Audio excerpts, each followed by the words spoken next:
Hello everyone, welcome to today's lecture. So in today's lecture, we're going to talk about the sixth topic of this course, which is the neighborhood choice and peer effects. So in terms of the textbook coverage, it's going to be related to chapter 8 of the textbook. So basically, there are several questions we want to investigate in this lecture. So for example, how do people choose between different neighborhoods? And how does segregation and integration emerge in neighborhood? So basically, it's like when do people of different kinds live together in a neighborhood, or people of different kind will be living in different neighborhoods and one of a kind in each neighborhood. Okay. And then we're also going to study the impact of neighborhood on human development. Okay, so there are many types of segregation in history. Some of them are pretty neutral. It's just like people self-select into some neighborhood and don't live with people of other background. But can also be some very infamous, very bad segregation in history. So, for example, the racial segregation in South Africa and maybe also some other countries. So back then, right, when um South Africa was predominantly ruled by the white people. So then they may have a law saying that some public facilities like parks and these kind of places can only be used for white people, but not other people. So this is a kind of a very bad segregation in history. And there are also some like a little bit more neutral kind of segregation. So for example, you may have income segregation in many places. So for example, if you look at the map for Boston, right? Boston is a large city in the US. You will see that the average income is very different in different neighborhoods.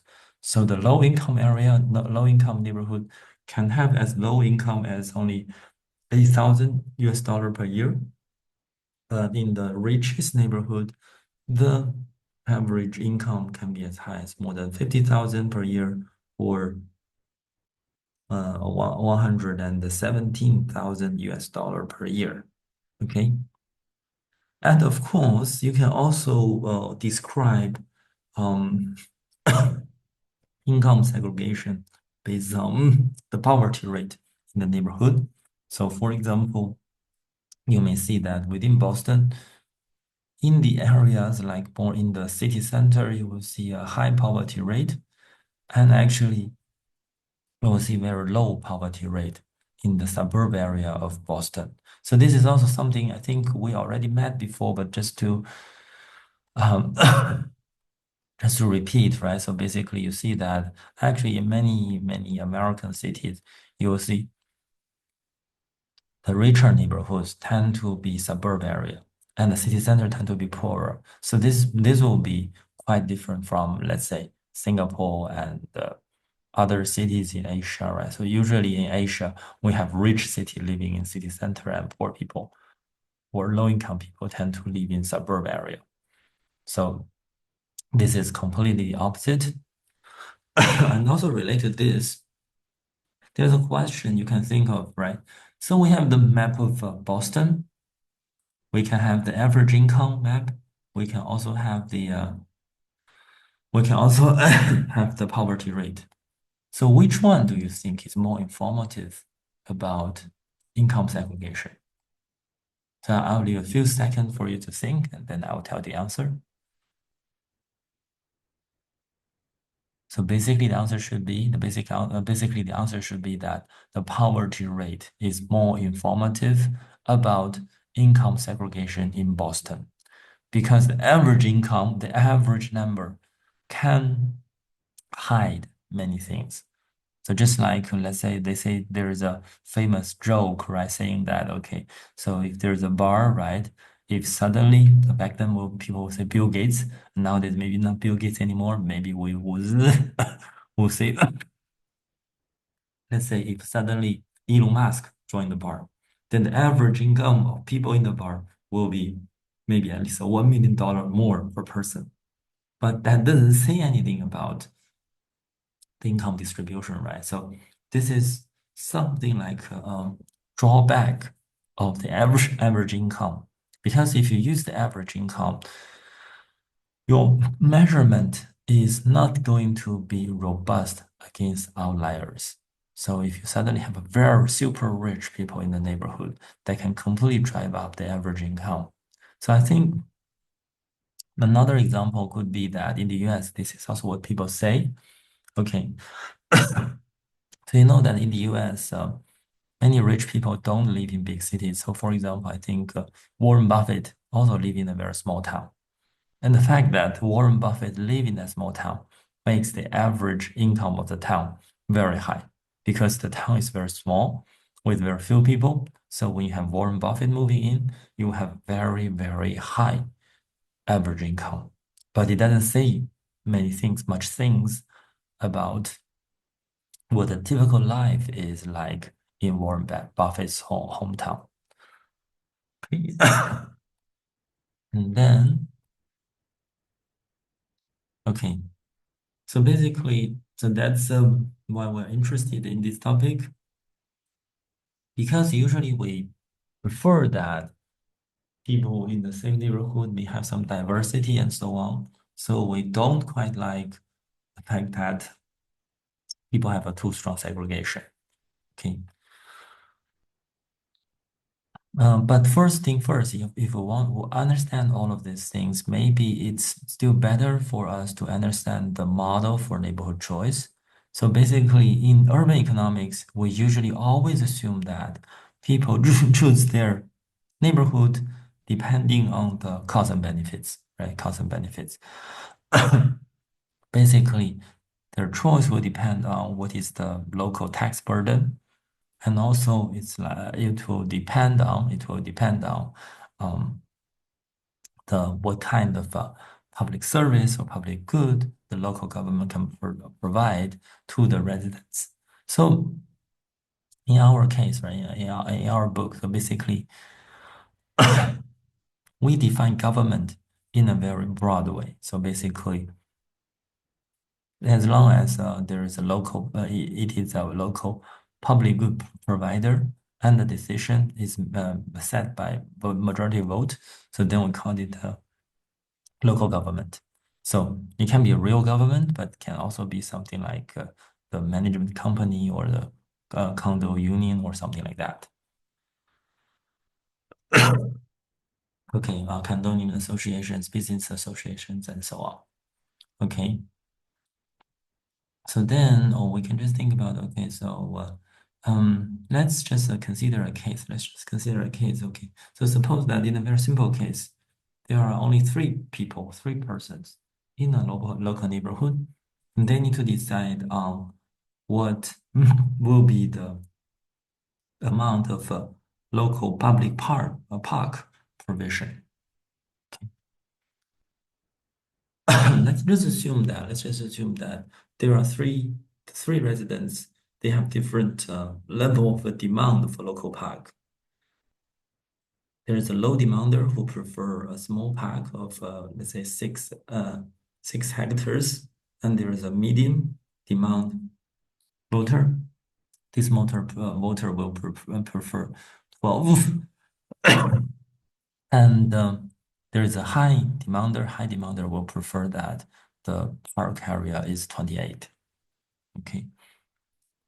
And how will the final area of the park be determined? We'll say that, okay, so they can simply make the decision by making a voting, and we also have the result at that. So basically, we say there's a median voter theorem. So, which basically says that if you ask people to vote for some policies very easily or very often, you will see that it is the choice of the median voter who will win. More specifically, okay, so in this case, let's consider the following. If there are three options and three voters, if you present them, right, the three options all at once, what's going to happen? If you present them the all the three options all at once, you will see that each option will only get one vote, right? And if so, basically low will vote for low, medium will vote for medium, and high will vote for high. But in this case, it's just going to be a tie, right? It's just going to be a tie. So to make it feasible, let's consider that. Okay, so let's do the voting alternative, namely that people first vote between two alternatives and then let the winner to compete with the third option. So basically, we'll say that okay. So we'll just say no matter how it is, the final outcome of the voting will always be the median voters' preference as long as the choice is available. Choice is available. Okay. So for example, let's just think. Let's just look at examples. So okay. Let's suppose that if people choose between small and the medium, right? Low and the medium, low and medium. So let's just assume that voter will vote for their favorite when the favorite is possible. And if the favorite is not possible, they will just vote for the nearest option. Okay. In this case, if we first ask people to choose between small and medium, the low demander will of course choose low, right? And the medium voter is going to choose medium. High cannot choose high, right? High cannot choose high, so high will choose medium. So we are going to have two medium, so the winner will be medium. Okay. If you ask people to choose between small and large, right? Small and large, low people will choose low, right? Will choose small. And medium people will vote, right? Medium people see that medium option is not possible. 12 is not possible. So medium voter is going to choose the closest one, which is low.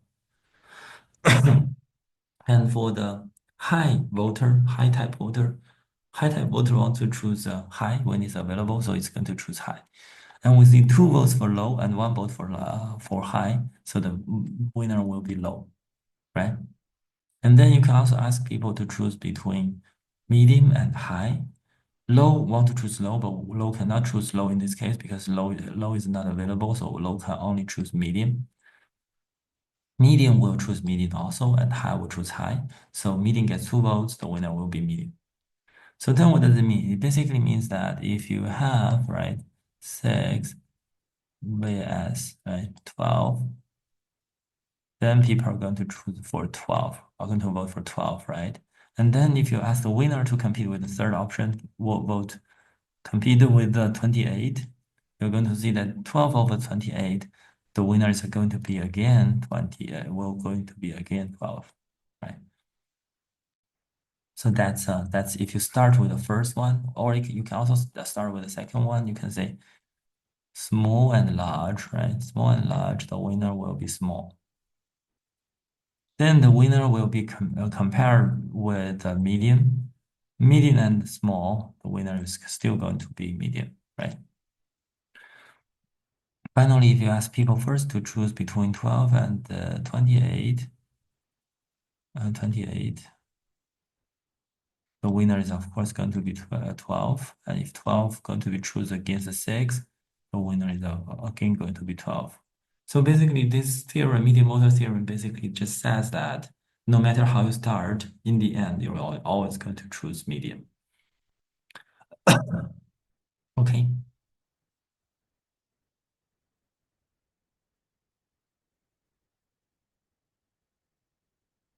this is basically this one.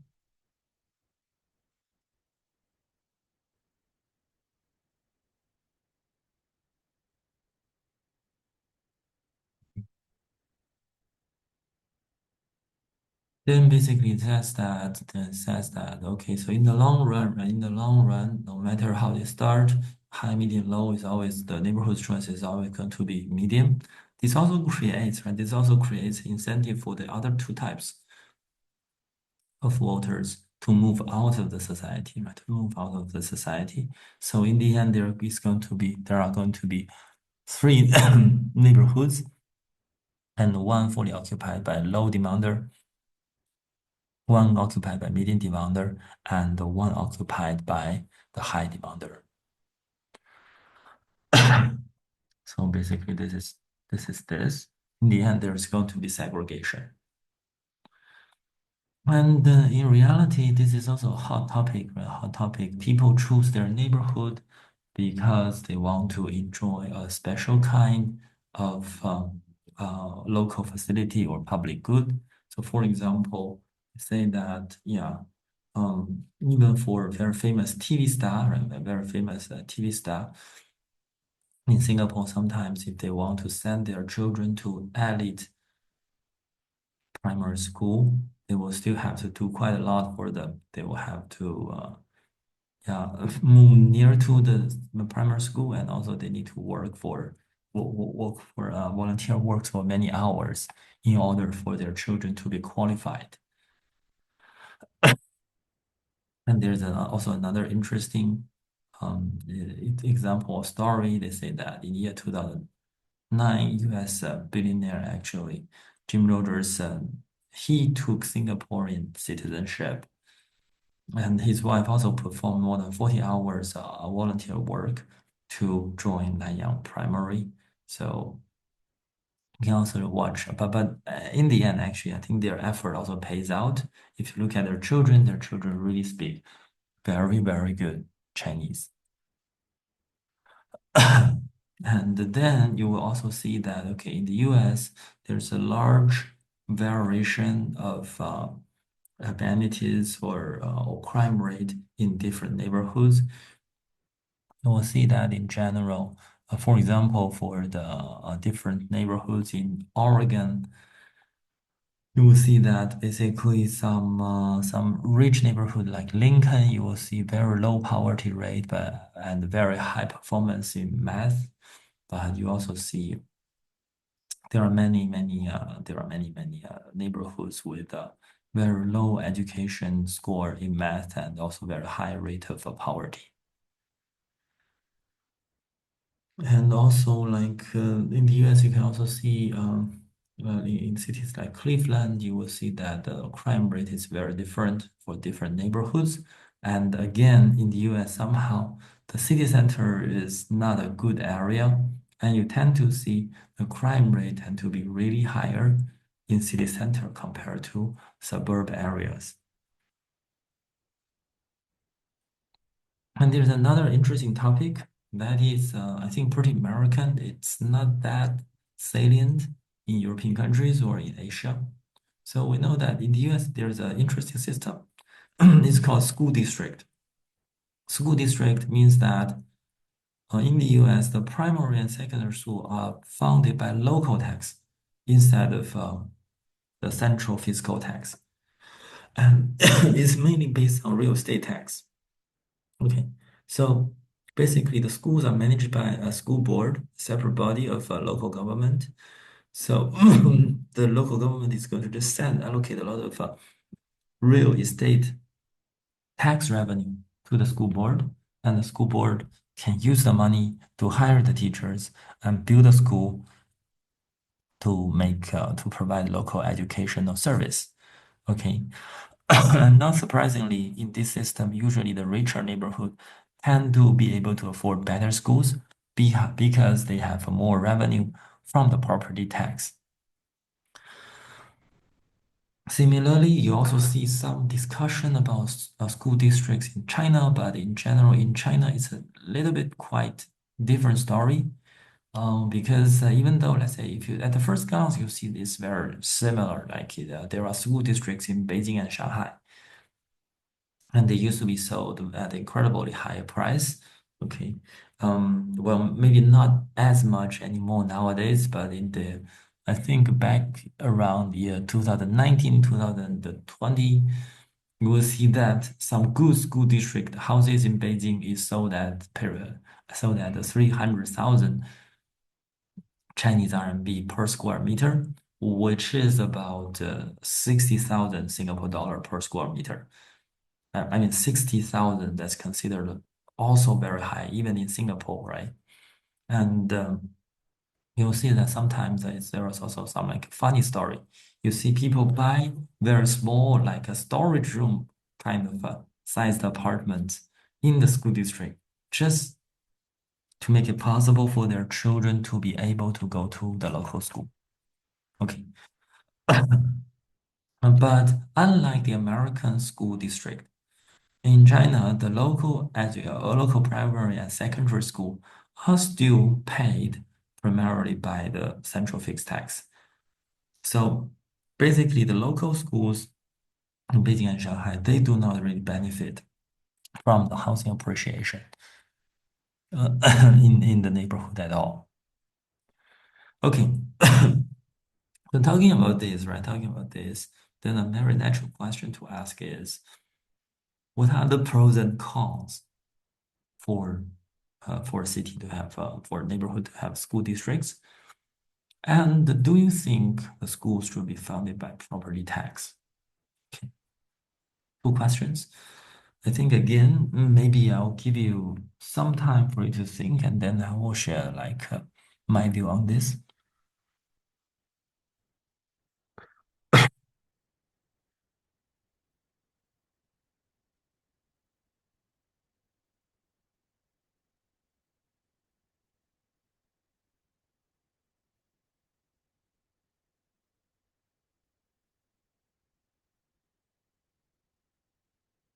Okay, so for this kind of question, right, I think again, as I mentioned, these are all open question in urban economics. So there is no such thing as like strictly right and wrong for it, right and wrong answers for it. You can just try to argue from your own perspective. In terms of the pros and cons of local school districts, I think in general, first, as economists, right, as economists, what you can always say is, what you can always say is probably just like, okay, so, mm, so since the school quota is going to be allocated based on whether you own a house in the neighborhood or not, right? So basically, it means that pretty much the education quality depends on the family or parents willing to pay for the school district houses. Okay, or so to say, people with higher willingness to pay can get receive the school district housing and the entitlement to enter the local school. Okay, so first of all, you can see that from economics point of view, this system is like having allocation or allocative efficiency, namely, mm, the product or the service will go to the highest bidder, the highest bidder. Okay, it's like you have high willingness to pay, then you can get it. And secondly, you can also say it from like a very practical point of view. You can say, okay, at least, right, at least if you have local school districts, it also means that the houses are not far from the school. So it's safer for the children to go to school. And also it's easier and safer to arrange school bus. And also it is yeah, so basically the children go for shorter distance is always better, very nice. And yeah, and also you can see that some externality can be since uh, the local property price will be positively correlated with the education or quality of education. It also creates more incentive for the local residents to create a better environment, right? So, for example, they may spend more time cleaning the streets in front of their door, or maybe they will watch out for each other to, let's say, try to get rid of or prevent any possible crimes in the neighborhood and so on. So that's something like the pros for school districts, and for the cons of the school district, people can also always argue that, right? Okay, of course, school district have efficiency, but relatively speaking, if you distribute things based on purely on willingness to pay or purely based on price, it can also be unfair to some people, especially people from a relatively poor background. And And then people can also argue that, well, this is good for efficiency, but bad for equality. And you can also say something like, okay, so the purpose, it depends, pretty much depends on what is the purpose of education. If you think education is just a service you can buy everywhere, then it's kind of fine. It's kind of, okay, it's a service, then you pay higher price, you get better service. If you don't pay high price, you get poor service, that's fine. But education has a lot of other purposes, serves other purposes in the society. So for example, let's say as a government, as a Ministry of Education, you want your children to grow to capable people, or you want your children to become a responsible citizen, right? You want to select the child, the kids with the best intelligence and also moral standard to better schools. And it's such a case that unless you can guarantee rich parents always have better children in intelligence or all aspects than other parents, then allocating the school quota based on wealth may not be a very good idea in the sense of getting the best people, kind of children with the best, most suitable merits into the better schools. So that's a pros and cons.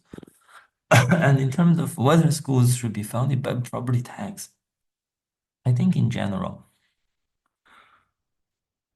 conditional on, right? Conditional on whether, conditional on there is already a school district. If the conditional on people only go to schools according to where they live, then you can say that probably it's better for it to be funded by property tax, because you can say that, okay, so for right, if you have school district that is funded by property tax, then what does it mean? It means that if the school district is funded by the property tax, if the property tax go up, right, the tax revenue also go up, and the school also benefit from it. The teachers will also benefit from it. But if you have a school district, but you don't have property tax to support it, it means that the appreciation of houses will only be beneficial for the buyers or even the speculators of the houses. And let's say the principal or the president, the headmaster, or the teachers of the school, they are not rewarded for the value they create, right? So that is why, or what we usually think is that if you have a school district, it's better to let it be funded by property tax so that the school and teacher can at least benefit to some extent to the housing price appreciation. Okay. I think that's basically this. And also maybe some follow-up discussion can also just be that, okay, actually in China, there has been a lot of recent development about school districts. So for example, um, actually in Beijing and Shanghai, in order to kind of lower the housing bubble for school district houses, the government also introduced some measures. So for example, they let the teachers rotate across different districts to make the education quality more similar across the schools. And also, I think still nowadays in China, I think that the system in many cities still like the school district only applies for primary and secondary school, but for high school and above, the schools only admit students based on their scores in the entrance exam. So basically, I think that's also like a mixture of both, right? So for primary and secondary school, the safety of the children and the shorter commuting distance is the priority concern. So you have the school district, but for high school and above, because the society and the government have some have some view about what kind of students should the better schools enroll.